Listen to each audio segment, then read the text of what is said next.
Hi, and welcome to the Stock Scores Market Minutes for June 11th, 2018. All right, this week, my topic, don't chase emotion. It is most tempting to buy when the market is moving up quickly. We have that fear of missing out, and when there's a lot of strength, we will chase after that strength and buy into emotion. At the same time, we will also panic sell when the market is moving down quickly and sharply out of fear, again, that the losses will grow even bigger. You should always consider where price is relative to the trend and don't chase it when it runs away from the trend. You can do this day trading, swing trading, position trading, long-term investing. Start by drawing the trend line and then look where price is relative to the trend. Ultimately, trading counter to the emotion of the overall market but still respecting the trend will yield good results. Now let me show you how I do that. This is a chart of the S&P 500, and you can see that I have drawn the trend line on there. I'll just highlight it again. Now this particular chart is just the last 10 days roughly of the S&P 500, where each bar on this chart is only 13 minutes. And what you want to be careful about is buying when price gets really overextended to the upside like it did there, or being a seller when price gets overextended to the downside like it does there. At these points, you want to be looking for buying opportunities. At these points, you want to be looking for selling opportunities. And that's counterintuitive because really what you're doing is selling into the strongest buying strength and looking to buy when the market appears its weakest. All right, let's get into another chart. This is the longer term chart of the S&P 500, and we can apply the same thinking. I've drawn the very long-term trend line there and then a shorter one there. And notice when you get overextended to the upside, it pulls back. Overextended to the upside, it pulls back. Here again, overextended, pulls back. And so you want to be looking to be a buyer when you get the bounce off of the trend line like we had recently with the S&P 500, rather than chasing that parabolic trend to the upside when everything looks great, when everything is positive. That's the time to be nervous as a buyer.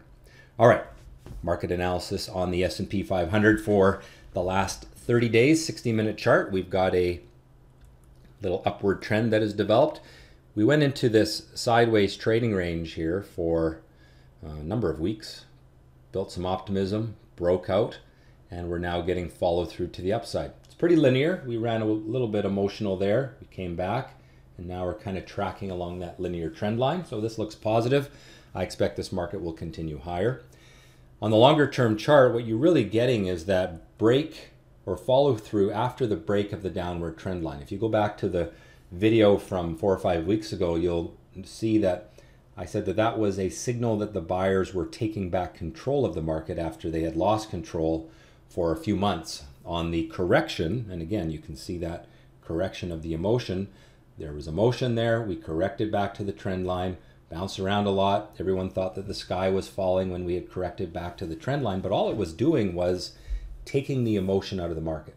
Now we're getting follow through, and we should now continue along in this upward sloping channel, just taking out and ignoring that emotional part of the move from a few months ago. Onto the Russell 2000, which is getting a little bit emotional now. Here is our upward trend line. Of course, the Russell represents the small cap market, and we are getting pretty close to the top of that channel. I didn't draw that perfectly, but we maybe have another up week before we're going to hit the top of that channel. So I'd be cautious with buying some of those small cap stocks because they're getting a little bit emotional to the upside. On the Canadian market, we had a bit of a correction there after oil prices pulled back. Oil prices are stabilizing. They're still not starting to resume their upward trend yet. We'll see that in a moment. But the Canadian market has stabilized. The trend, however, is really just sideways, and so we have to rate this a neutral chart. The longer term chart, similar situation. We are sideways. We go up, we go down, we go up, we go down. We're stuck in that sideways range, and until we can break out of that range, it's hard to be bullish on Canadian stocks. And you really need to be bearish on the small cap, micro cap stocks in Canada because we are in a pessimistic pattern that is a descending triangle. And until we can break to the upside through that downward trend line, I would be cautious with these stocks. Now that could happen next week because we are testing that trend line now, and we'll see if we get some follow through. Of course, a big part of the performance of the TSX Venture back in here was in cannabis, and if cannabis stocks start to move to the upside again, there's a little bit of a buzz going again on those stocks, we could see some upside momentum building in that market, but wait for the break of the trend line. On Treasuries, we essentially bounced off of support. There's support. We've hit it once, twice, 3 times, now 4 times. We bounced off of it, but we have not really made a solid break of the trend. We tried, but I don't like how we close below the open those weeks. That shows that the buyers of bonds aren't really that committed, and that means interest rates aren't really falling like I thought they could if we could break that downward trend line. So still be cautious here. It does look like rising interest rates are a possibility, but until we really make a solid breakdown through that support, I wouldn't get too worried about it. On the US dollar, we've had a good run higher. You can see that very steep run. We made a bursting bubble candle there, which occurs when the market hits a new high and closes below its open, and that usually leads to a little bit of a pullback. We had a little bit of a pullback this week. I think we could see a little bit more on the US dollar, but ultimately I think what we're doing on the US dollar is building a head and shoulders bottom. So we'll now work on creating that right shoulder and then ultimately look for a break through the neckline and a resumption of that upward trend towards longer term resistance. That'll play out over a number of months. Gold, well, gold is boring. What more can you say? There is optimism there. We're holding that, rising trend line, but we are also stuck below resistance. And until we can break out through resistance, I wouldn't get too excited about gold, but perhaps in the months ahead, we might get that breakout. On oil, well, we've had a nice upward trend. We got a little bit emotional here. We pulled back, a little bit emotional here. Now we've pulled back. Question is, do we hold support and bounce and continue higher? Probably. Usually the momentum of the trend is what carries it forward, but we could also break the trend, and so you have to watch for that. If we get a breakdown through the trend line, then get nervous. But if, however, we start to move up and get up through 14 on the USO, well, it looks like the oil market is going to resume its upward trend. Fear, relatively low. You can see that the tops are falling, and that is a sign that the sellers are in control of fear, which is another way of saying fear is falling, and it has gone through some support this week and looks like it can fall further. So that's essentially telling us that the markets are stabilizing after that correction that we saw in February that caused that big spike in the VIX. So my outlook then, bullish on US stocks on both time frames, Canadian neutral on both time frames, gold neutral long term, neutral short term, oil neutral long term because we're right at that trend line. I want to make sure that we're going to hold that trend line, but it could turn bullish in 2 days perhaps. And short term bearish because we haven't broken the pullback just yet, although we are close. US stocks are getting follow through from the downtrend break of a few weeks ago, and they look likely to continue higher. Canadian stocks are stuck in a sideways range, but that could benefit if oil bounces off of its upward trend line, so we got to watch for that move. Gold, as I said, is boring, and fear is falling.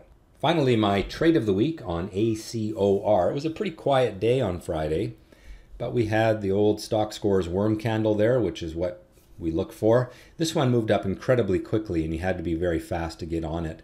It went up to 8RR, and so when it gets up that high, I tend to trail by a very tight stop. So exit could easily have been in that range. But the reason I wanted to bring up this chart is I find this happens a lot. You get that morning pop, you get a pullback, and then you get the second try. The second try rarely goes higher than the first try.